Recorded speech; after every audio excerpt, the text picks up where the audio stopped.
Hei, main handphone pula. Allahu Akbar.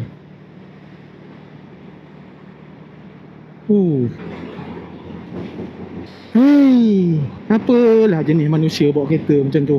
Mengucap panjang saya tadi. Dah lah yang depan tu bagi signal, termasuk terkedek-kedek macam anak ayam masuk lane. Terboleh pula dia tengok handphone. Allahu Akbar. Kau ingat ni sarkis ke? Ha? Korang yang bawa kereta ni ingat sarkis ke? Atas jalan ni ikut suka korang je nak buat apa? Ha? Hei, tiba pula datang seekor lagi main pancung macam gitu je. Allah, subhanallah.